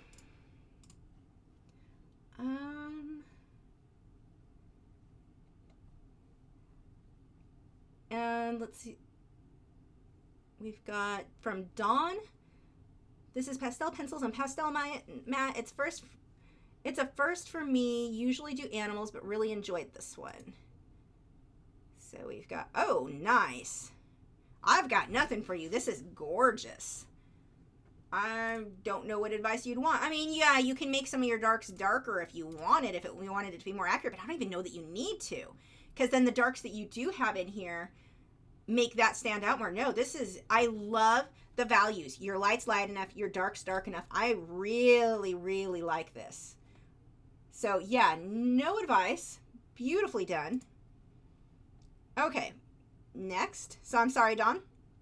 It's the last two. I'm like, I've got nothing for you. You guys are, that's really good. Okay, we have Phyllis. Polychromos on Fabriano. That's what I'm going to be working on tonight. 8x10, my first attempt at realism. No reference photo, so that makes it hard. Nice. Okay, so when you do, I'm just going to give you a few tips for drawing leopards since I don't have your reference photo. When you draw leopards, you want to watch, like, the black spots aren't just black everywhere. It's going to range from light and dark, and I can show you actually really quick. Let's see. I know I've got some reference photos. Let's go here. Oh, what am I looking for? Actually, it would be, I think, Patreon reference photos. I can remember where I stored everything. I think it was these ones. October, December. Okay, yeah, here we go. Let's just pick any one of these. We'll use him as an example. This is one that I took. Look at the black. Look at the black on his back. You've got blues in one area, blue on his ear, and that's the way that the sky in this case is reflecting, the colors that are reflecting around him. Now, I hyped up the color saturation with those when I did take it into Lightroom and made those adjustments so it was more obvious. Look at the blue on the inner corner of his eye. Look at the colors in there. Black isn't just flat black. You want to get variation of your lights and your darks, and blue is usually, when painting these guys, one of the ways that I'll do that. You also want to get the variation. Look at where the tans and the reds are. It's not just one color. If we, actually, I can make this really obvious really quick. That'll work. Pull him over here. Okay, let's do a layer fill. Look at the color here. There's a darker color, lighter color, even lighter color, lightest color. I mean, all these different tones. It's not something where you just kind of pick one. Look at how much variation there is on the coat from the lights and the darks. So that's really, you want to focus more on that, because right now it's kind of like black is black, reddish brown is mostly reddish brown. There's a few variations. Get more variation in there, because right now everything's very flat. It doesn't have the depth that you want to get where your highlights are hitting in the right place, so it makes things look more three-dimensional. Watch those things, and that's going, in your first attempt at realism, you're doing awesome. That is amazing. So don't take any of this, no one should be discouraged by anything that I've said, but you've got some of it. I can see where some of the highlights are. More. Do more. You've also got where you're almost making scribble marks where some of the fur is, but not, it's almost like, I would say, let's say you spend 5 hours on this. Spend 20 hours instead. This is a situation largely that it feels a little bit more rushed through. Slow down, take your time, and really focus on those little things. So we go back through all the variation in the coat. I mean, so many colors in there where it fades from one to the next. That really will make a big, big difference for getting, for everything. Just watch that. And now look at, he looks more three-dimensional because his lights are light where they're supposed to be. I mean, around the jaw where that's lighter, all of those sorts of things. And the same with the black. It's not just flat black. So you want to make things more realistic. You want to make them look more natural. Watch those values. That's one of the biggest things in making work look more realistic. But yeah, first time in realism, you are off to a very good start. Next we have Bailey. This is realism was my goal. Ink and colored pencil is my medium, 8x10 inches. Oh, I know this reference photo. This was a really pretty photo. Oh, and I love that background. Now this one is a bit on the dark side. I think the only thing I would really say is maybe brighten up some of the yellows on the butterfly's wings a little bit, maybe a little bit in the flowers as well, just so that they pop, that it'll push them forward more. If you can, because you've got these nice, love your background so much. Those are some of my favorite colors together. Love how that came out. Beautifully blended. But if you can get the white, you know, the brights in the butterfly wing, really pop those colors, get the color saturation up a bit more, you're going to set him away from the background. You're going to get more dimension where right now he blends in with it a little bit too much. Your values are just very, very close. Make them a bit more, like, hype up your color saturation. Your yellow's brighter, your orange is brighter, and that's really going to push him forward a lot. And I would also, on some of the wing, make the blacks a little darker, just on some of it. So again, set him apart from the background a bit more, but beautiful, beautiful painting. Next, we have Ursula. We've got her reference photo and her painting. She said, this is my piece done in polychromos colored pencil, 20 by 23 inches. That's big. Arches, 140 pound hot pressed paper. Love that paper. This is my 6 colored pencil drawing, so very novice, focused on getting a 3D feel. Took painting class at our local senior center. Was the only person using colored pencil. I've heard that before, like that exact thing I've heard before. That's funny. Very nice. Okay, let's actually save this. We'll open that next to the reference photo.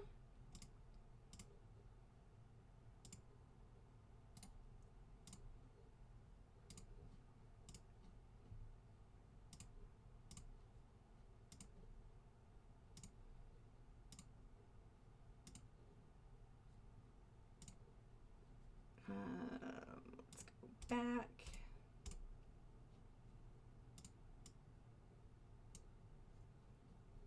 And where's the other one? Should be right next to it. Huh. I've been doing this too long. I've been looking at these too long. My eyes are definitely getting blurry. Okay, so reference photo. Really cool design. Now, perspective, definitely not the same. But when you're talking about vases and flowers, not a huge deal. I would try practice getting your reference, your photo more accurate, just so that if you get into things that you like, more like portraits or animals, if your image was that far off from your reference photo, if it were like an animal, it would be really obvious. So definitely practice. I mean, you can see the vase is way wider. Practice that. But again, for a vase, for flowers, not a huge deal. It doesn't make your piece any less pretty. So that's good. I would build up, excuse me, more of your darks. Your lights are all there. It just feels like it's not quite finished. Spend a little bit more time. Dark's a bit darker. That, I think, is really going to make the biggest difference. And I'm not sure if this is really going to hold me here, but let's see. Wrong thing. I mean, yeah, even doing that, look what a difference that makes. Oh, too much. Not that much. A little bit more. But if you can get your darks a bit darker, look at how much more that will stand out. And especially with colored pencil, I think that that's something that can be a bit hard because it takes so many layers to get your color saturation really dark. But yeah, darken your darks up a bit more so that it stands out. And then when you get onto the flowers and onto the vine there, or the leaves, get your lighter ones lighter. Get some yellow in there. Brighten those up a bit more so that your darks look that much darker. That would make a difference too. Watch the way that you shade things, the way that your paintbrushes are shaded. You've kind of shaded around the top and bottom, so it's almost like there's this shadowy glow around it that isn't necessarily there. Don't feel like you have to outline everything. If you're feeling like in your work you're having to outline something, then that right there pretty much lets you know you need more contrast between whatever the subject is, or in this case, like the paintbrush, and what the background is. Don't just put a shadow around all the way around, because it takes it from looking more like kind of a cartoony drawing or something that would be realism versus a little bit more cartoony if you start trying to create lines to separate things. So, beautiful piece though. This is really nice. I like that you got your highlights and you created some wrinkles in the fabric, so that's really good. Just, yeah, darkening things up, I think, makes a really big difference. Hype up that contrast. Nice work. Okay, let's go on to the next.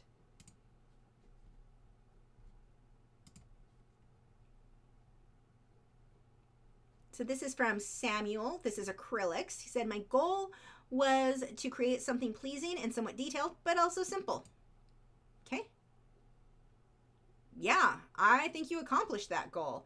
Now, the only thing I would say, but I don't even know that it's a big deal. I think that this was small. Did it say what size? It looks like it's small. Really pretty work. And you want, so this is one of the things that I like to do. And one of the things on this one especially that you can really tell it's like so well done. Look at how when you look at it small, that looks like a photo just by the way his lights, his highlights and his shadows. That this is an example. If you did this as a small little study, same amount of detail, you know, you don't need a lot of detail. Get your highlights where they need to be, your shadows where they need to go, your, you know, get your values correct, and look, it looks like, I mean, if I looked at this from a distance or when I look at it shrunk out, it looks like a photo because of his values, not because of the detail. You don't need to make something look realistic based on, like, don't depend solely on detail. Now, I like detail work. We all know that. But if you can get your highlights and your shadows, get your lighting right, my gosh, that is awesome. And then you blow it up, you know, you look closer, you're like, okay, obviously it's a painting. But yeah, I really don't have much for you other than this is a really good example, keeping it simple. Now, you do have some dry brushing going on that I don't like in my own work with acrylics, but when you're painting something quick like this, it's fine. This is, you know, something more simple. This is really well done. I really like the lighting. Again, when we shrink this down, it shows you the strength in the contrast between those lights and darks. Really nice work. Okay, now we have Susan Andrews. Various white pencils on black paper, which if you guys have not done is fun. Like I used white charcoal pencil. I used to really like doing on black paper. Love that. She said, I love drawing animals, mostly in graphite, or in this case, experimenting with white on black. Size is A4. So on this one, my main tip would be, I think this is a tiger cub, so they tend to be a little bit, they look more huggable, but almost too much white. Your brights are too bright. I mean, you don't have your reference photo, but chances are you had way too much fun with your white pencil, which is easy to do because it is really fun to do on black paper. Gives it a really cool look. So he's adorable because he looks like a realistic tiger. But if you want it to look more realistic, you don't want everything like, if you squinted at all your whites, all your values, you've got like 3 values, the black paper, an in-between gray, and white, and that's it. Those are all you have. Instead of having, you know, 20 different values where it fades from light to dark in different areas, you're going to get a more realistic look if you can increase that. Don't jump straight to white for all of your highlights. Let it fade into the black paper. Use that black paper. Let it show through to get those shadows. But that's really, seriously, you guys, white pencil or white charcoal pencils on black paper, or even white colored pencil, it's a lot of fun. Very pretty. But yeah, get more values in there. That'll give you a more realistic look. Erin has a 36 by 12 inch acrylic on black canvas. I love that size too. The long, thin canvases. I'm like super into those right now. Goals: to paint a realistic animal with fur from a reference photo. It was my first attempt at painting a realistic tiger or anything with fur. 2, to paint realistic looking water reflections in the water. I'm sure you can see I took a lot of inspiration from your work. You taught me how to paint, and now this guy hangs in my big girl office. That is awesome. So let's see. We've got the painting. It is like one of mine. That is awesome. That's so cool to see. So yeah, really cool. And I love the canvas choice you have here. Now, the only thing I would say here, it's so thin, and I know you run out of room, but you've got to watch. Now, as long as you don't frame this, you're okay, but you do want to watch that. If you're going to frame something, look how close the white is to the border of the canvas. You've got to watch, because I don't have anything sitting next to me frame that I can show you guys, but the canvas or the frame will overlap just a bit over the front of the canvas. And so you want to make sure you've got that, and especially in this one with that design, it's very important that you can see those black borders. Now, if you're hanging it without a frame, you don't have to worry about it. This is fine. But do watch that on your artwork, that main portions of the painting aren't too close to the edges, because that can be cut off by your frame. So let's see, here's the reference photo. I promise I purchased it. Good for you. I'm just at the office at the moment, and purchased version is on the home computer. Good for you. Nice. That's a good photo. Beautiful photo. Looking at how you used that in that one, and then here's the cropped version. I meant post. Apologies. I think that was the same as the other one, or close enough to it. Okay, so my main thing on this one is just looking at the color of the tiger. Lots of very, very orange. It's mostly, I would say, burnt sienna. Pull some raw sienna in there, which is more of like a gold yellow color. Get some more in there so it's not too orange. I mean, if you're going by the reference photo, I should throw that in there, because I don't dislike having this much orange, but I think you could pull in a bit more of a golden color in addition to that. Now, one of the other things that I really like doing with tigers, and you've almost done that already, you've got like these magenta tones in with the orange, but that would pull in again those golden colors. And then if you look at the stripes on the tiger, see how everything is black? Get these highlights. You can see it on, look at the blues on his butt. Blues, I can see purples in those blacks. It's not just black. So when you're painting the black stripes on an animal or the black spots like a leopard, don't just make everything flat black. You're usually going to have blues and purples in there, and it's going to make that coat look so much shinier. But those would be my tips there, would be get some of that golden color in there. And then again with the black spots. Now for the realistic water, you don't have a reference photo of that to look at, obviously, but this is pretty good. I'd probably put a few more highlights, a little bit on the splash of the water, a little bit on the bottom section because it's really dark down at the bottom. A little bit more, I can see where there's runoff off the wood shelf. Put a little bit more of a highlight of the water just so the light's like catching it so it looks sparkly. Now here's a big tip when you're painting water: dots, white dots. Like, they'll be my last thing that I put in, but a few dots here and there give it this sparkly look that is wonderful. And I would put like dots right up against where the water's touching the tiger. Just put a few in there. And I usually, it's not like polka dots. Don't just put random polka dots everywhere. It's a line of dots clustered, like 3 here, skip a bit, 5 here, skip a bit, 2, 1. You know, this variation kind of in rows, and it'll make the water look so sparkly. And it's just titanium white, super easy. But it definitely, if you want the water to look wetter water, but you want it to look more like water, get that shine. It's reflective. Water shines off it. I don't have water in here to show anybody. I don't know. I guess you couldn't see that easily in a water bottle anyway. But if you can make that water look a little bit shinier by brightening up those little dots, that's really going to make a difference. This is really cool painting. I like that a lot. Okay. Next, we have more tiger.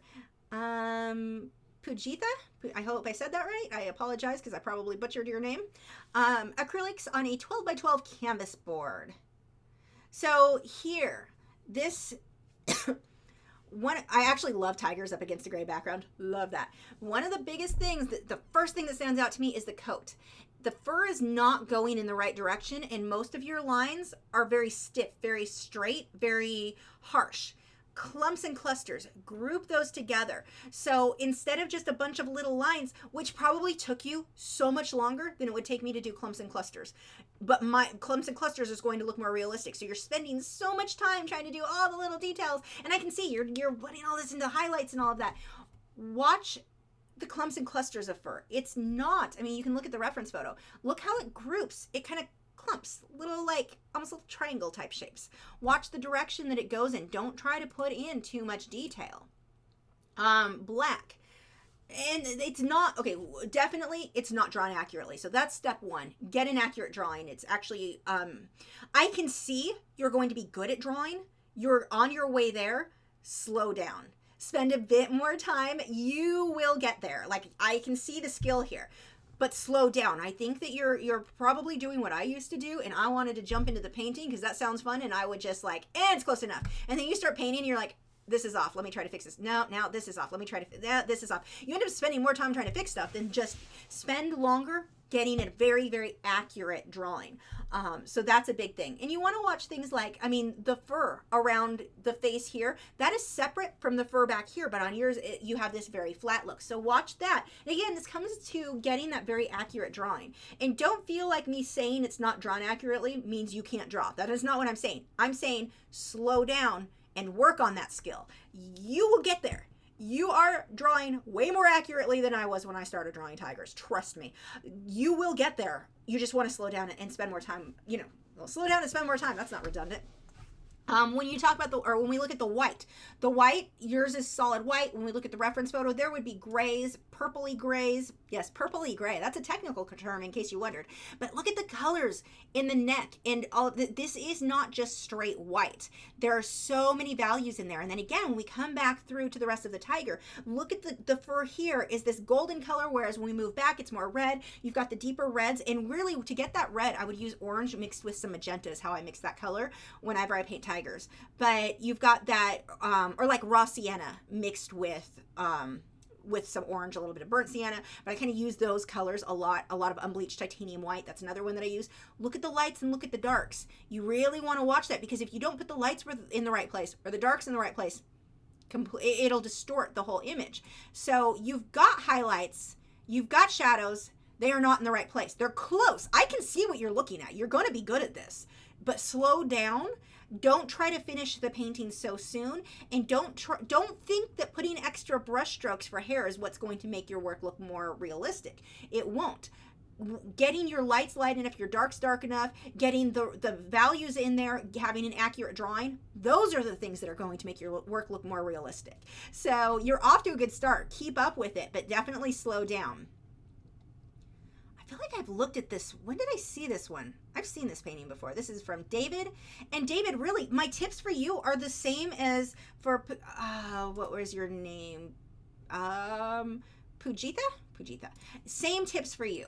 Colors are okay, but like you've got this unbleached titanium white that's just everywhere. It's flat one color for the highlights. Your drawing is not accurate. Slow down a bit. Get a little, put a little bit more into getting an accurate drawing to start with. And I can see you're putting purple in there. Like, you must have listened to me before. You're getting that magenta. You're getting those purples. But you've got the magenta in the lion, but nowhere else. If you're going to pull the magenta here, get a little bit in your background if you can. That'll be even better, because you have this violet kind of color that's not in the background. When you pull in a violet on the coat of an animal like this that obviously is not violet themselves, it's because it's reflecting colors around them in the sky or whatever else. So that would be a color I would put into the coat more if that was a color in the sky. Itch on my face. And the same thing with the fur. You're creating so much extra work for yourself trying to put in every brush stroke of fur. You don't need that. What you need, pay attention to your highlights and your shadows and your values. You can do if you remember the Doberman we looked at earlier, there was no fur marks, none. It was the highlights, shadows, values, and that looked far more realistic than if you try to put in every brush stroke but don't have the shadows and values where they go. So you're off. Like, I can see you've got the patience to put in detail, but slow down a bit. The background's beautiful. I love the way the tree and the sky blended together, but watch when you get onto your subject here. That's definitely something that you want to focus more on. Watch those values. It's just because we look at something and we're like, okay, the tiger, like we looked at, let's look at this reference photo. We look at this and go, the tiger has white, just paint that white. No, it's not just white. That's gray and lavender and blue in some of this. Like, there are other values, other colors in there. And you really want to watch for that when you're looking at your reference photos. Don't just look at it and go, it's white, because our brain's like, it's white, paint it white.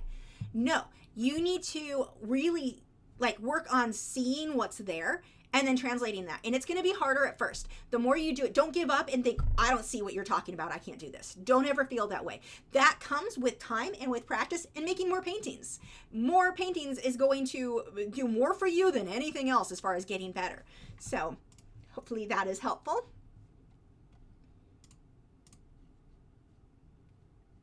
Okay, we've got... thank you, Angela. Just a random comment. I'm just reading quickly. I'm not reading most of the comments. I apologize, because I do want to get through these quickly, so that the sooner I can get through these, the sooner in the future I can open up more submissions, because I know a lot of people have been asking how to submit. So we've got Ellen Moss, my avatar, iPad Pro, Procreate. So the only thing is that it doesn't say what your goals are, so I can't really give you much in the way of advice. If your goal, it's a very stylized look, this may be, I can't give you advice because I don't know what your goals are, and especially in this one, because it is so stylized, which is cool. It's got a definite style. So I don't have much to offer you. I love how the cat's drawn. So, like I said, I can't really offer you much there. I don't want to argue or to ignore your thing and not give you tips, but I don't know what tips you're looking for. So we've got Lisa, acrylics on cigar box. My goal is realism and to improve my backgrounds. I want my subjects to stand out, but still have interesting backgrounds. So acrylics, ooh, nice. This is really cute. And oh my gosh, guys, crop your photos. This is hard to see because it's like, no, that's not a part of it. So let's save this so we can see this a bit more accurately. And you can crop your photos on your phones. There's no reason not to crop your photos when you put them in. Or if you're posting on social media, okay, a photo like this guy, I've got my art supplies included. There's a reason I left my background here. But if it's a photo of the painting and the walls behind it and everything else is behind it, I don't want to include that. That's not like intentional. So, weird. I swear I just heard a bird, but it's nighttime. I have had birds. Is there a bird right there? There may be birds trying to take cover in my balcony. Let's see. Sorry, got sidetracked. Not hard for me to do.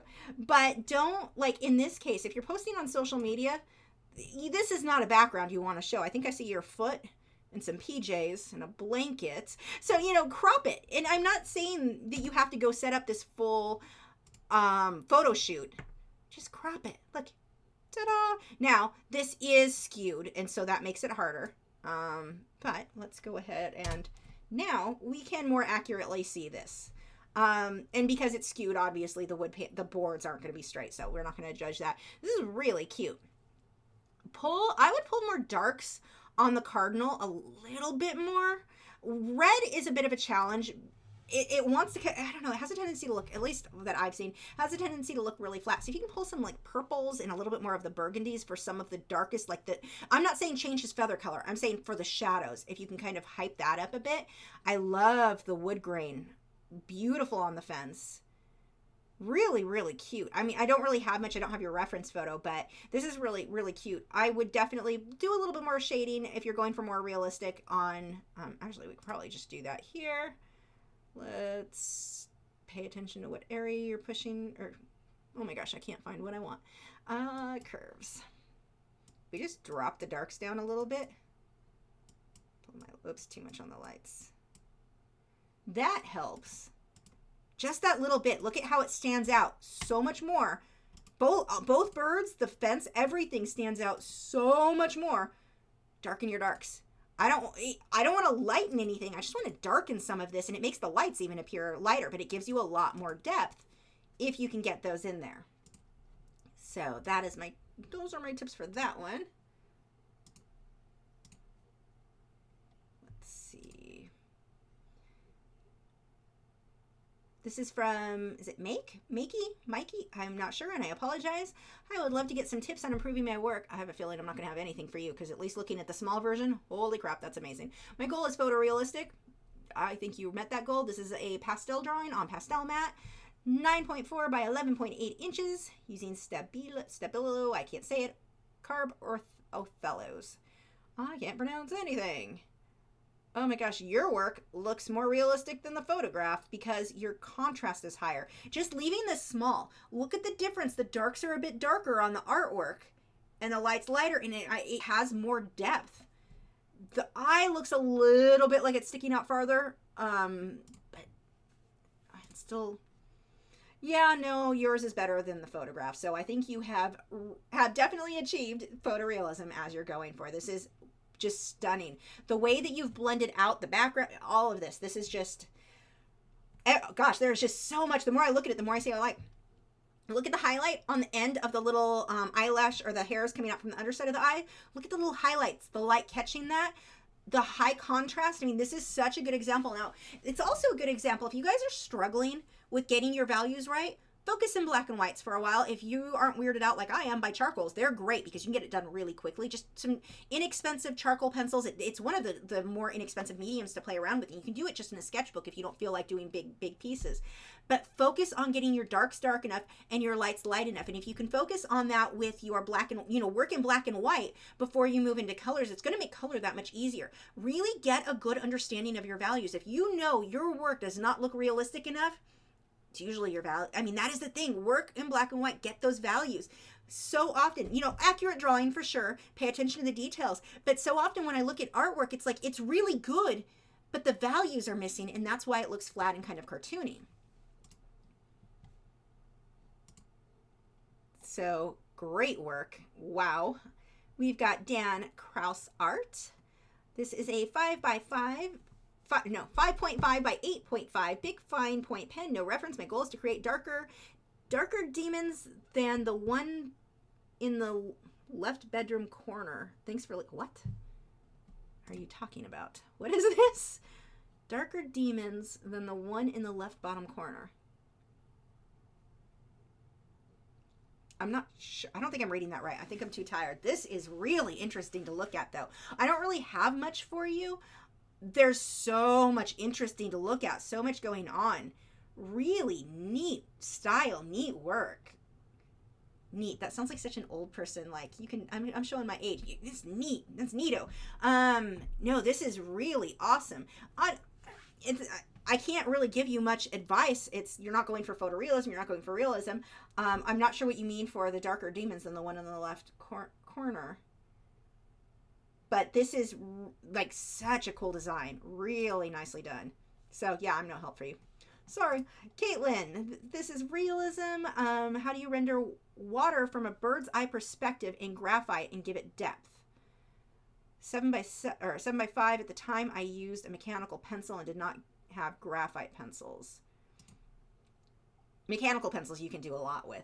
Okay, so one, overblending. Everything is overblended. Your fox is overblended. Your fish is overblended. The water line is over. Everything is just too soft. Sharpen it up. You're using a mechanical pencil. You've got it easy. You can easily get those sharp lines. Focus on that. Tighten those up. And when you're looking at the fox, you can see your reference photo. Get your darks darker. Get those, and some of it you've got, like the ears are good. The accuracy of your drawing looks great. Get your darks darker. Your lights are light enough except for around, well, I guess it's as light as the paper. But get your darks darker. And then here's the thing. If your paper, it may just be the photo that you took. But if your paper, let's say it's a cream color, you can't really get the whites whiter.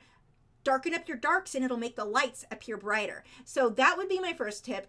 Sharpen things up. You're working on a mechanical pencil? Good. Those are awesome. I love those for working in graphite. The only reason you guys don't see me use my mechanical pencil more is because the last few graphite pencil things I've done a lot of like reviews of specific pencils, so I was only using that pencil type. Love my mechanical pencil. I love it for little details. Darken your darks for sure, especially on the fox, and just you'll get so much more depth like around the body. You've got it there. It'll be really quick for you to darken those up too. Now for the water, you want a bird's eye perspective in graphite to give it depth. I don't have your reference photo on that, but it is just dark. There's not much shading and your brights aren't bright enough. You want it to look sparkly. You can get some more lines going over the fish. Right now you've got the start of it, but get more. You're kind of coming in at a weird angle. Usually if I'm going to do that, I try to keep my lines going more horizontal. It'll look more like water. When you start tipping it to the side, it's either a reflection from something going on in front of it, or it's just kind of warped perspective wise. Usually if you can get the water, flatten that out, it will make a big difference on giving you that. I mean, I know you're saying bird's eye perspective, so you're looking down, but I would still keep those lines more horizontal because our brains just kind of associate those horizontal lines. Oh, water. Sparkly, more whites, keep brights in there. And that's going to be hard with the graphite. So you're going to, like if I want little dots, little white dots, I'm going to circle those first before I start and work around it and let the white of the paper show through. So it's really bright. But keep your brights whiter and put more little ripples in the water going right on top of the fish. So it's glassy. You can still see the fish through it. You're not just rippling everywhere. But if you can get a bit of that in there, it will make it look more, much more like you're looking through water. Hype up that contrast. You would still have darker areas on the fish too. Right now, everything in this piece is very, you've got the dark of the water, you've got a few areas of dark, but for the most part, a lot of mid-range where you should have more darks in order to create the depth. So those are the things I would work on there. And I mean, whether it be graphite or any medium, get a reference photo and copy what you see. Switch it into black and white though. That's going to make it easier for you to judge your values. But get a good photo. And I know Pixabay actually has some decent ones of koi in ponds and such looking down. Look at the way the water is shimmering on that, but make it black and white so that you can really see those values better. See if we can get one more in tonight. We've got one from Sarah Berry. My goal was to capture this bird's beauty and intelligence. The reference is on Paint My Photo, but I cannot post it here. Yep, a good call and following directions. This is a 16 by 20. Oh, I'm saying that, I don't mean to call out Caitlin. They get weird. Paint My Photo is actually, let's keep you from getting in trouble and just delete that comment because Paint My Photo does not like their reference photos posted online. I didn't even think about that until Sarah said that. Good call there, but I'm still glad I got to see what your photo was, Caitlin. Sarah said, my goal is to capture this beauty. Okay, I said that, but I cannot post it. 16 by 20 acrylic on paper. Just from what I can tell, I love the contrast here. So I don't really have a lot of tips for you. Again, don't have the reference photo, but I can tell this is striking to look at. Your lights, your darks, your colors, your blending. I really do like this piece. chances are the white of the beak would not be that flat white. It would have some more shading in there. A little, I can see some of it. I would probably do that a little bit more so it's not so like your attention going a little too much to the white there. It's a little bit hard to see because I can tell there's glare on the canvas or the paper at the top, but from what I can tell, the way that this is blended your brush strokes, this is just really pretty. So I don't really have much for, I mean, there, you aren't looking for specific help on anything, but that's a really cool layout, cool design. Okay, maybe I can do one more. Bronwyn said, this is my first time working with Faber-Castell Polychromos. I used the 12 set for the 12-piece challenge on Strathmore tone paper. I had a hard time blending, I believe, due to lack of tooth on the paper. This was small, done on 9x5 sketchbook. My goal was realism to get my son's personality across. It looks a little more rosy in person on his face, a little more pink than the picture shows. Also, chose to add no shadows. I like the floating look. Okay. We've got a few photos there. So yeah, obviously from what you're saying, you definitely want more of that rosy look. You said it is in your photo, so I can't help too much there. Let's look at the hair. The hair is a big one. You're using yellow. There's no yellow in hair. Cream, browns, tans, and in his case, we've got some, I would use raw sienna. No, sorry, wrong. No, that's correct. Raw sienna colors. Now in color, I don't remember in Polychromos what color that is. Now you are using the 12-piece challenge, so that does limit you. So I'm going to be talking about, I guess, more moving forward with more colors. Make sure, and even on the 12-piece one, use more purple in the hair will help get rid of some of the yellow. Like the yellow is pretty yellow. Although, again, using 12 colors, I probably would have done the same. But I would have mixed more purple in with it, if purple's in that set, to try to tone it down. So you were definitely limited. But let's say you have more colors to go with. Get some raw sienna in there, or that like golden brown color. It's kind of a, or even like kind of almost pumpkin-y. I'm trying to think of how to, I don't even know what colors what the names are. But watch when you do hair not to just jump to yellow, which again, you're using the 12 color challenge, so yours was a little bit different.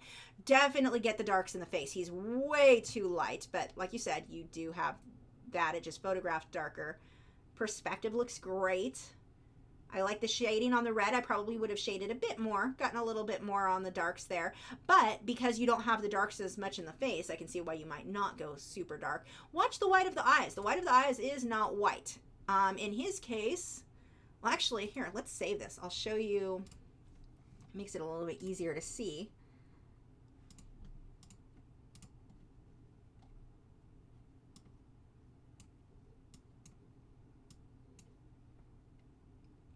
And because I forgot to say so earlier, make sure to check out our moderators' channels. Joseph Finch, Valerie, and Nick, Edgar. They've all got really good channels here on YouTube. Links are in the video description. They help so much. Okay, actually, I need to enlarge this by a lot. I'm actually going to make it kind of pixely because I need to go kind of big. And then come back to this guy. Let's look how dark this is. It's not white. That's like a dark purpley gray, like that is, look on the color wheel or the chart here, how dark that is. White is up here. This is dark. I mean, that is really dark. The whites of the eyes are not white. That's the brightest white of the eye, not white. You're going to make them look more realistic if you darken those up. We can even use, if we pull, look at this painting. I mean, we're the same thing. Whoops, let's go with this guy. He's got brighter whites, and look, they're still, I mean, it's not white. The whites of the eye are not white. Your brightest highlight, even that's not white. But don't jump to white for the brights of your eye. That will make a big difference in making the eyes look more realistic. Yeah, I'd probably pull more darks in the pants.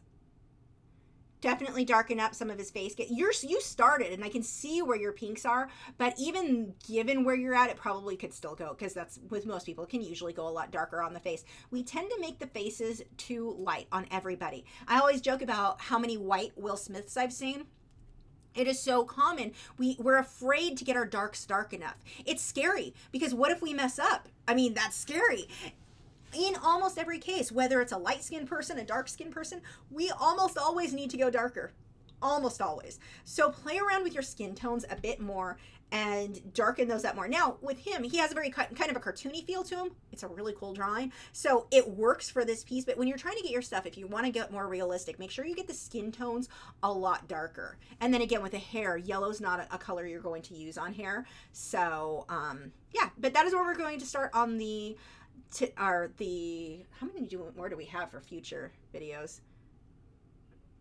Okay, hopefully we can finish everything up next time I do one of these critiques and then open it up after that, so we can get some more submissions in soon. Wow, this has taken a long time to get through this grouping, so I'm excited to open that up again in the future. But let's see if there's any questions really quick I can go through. If there were any I needed to grab.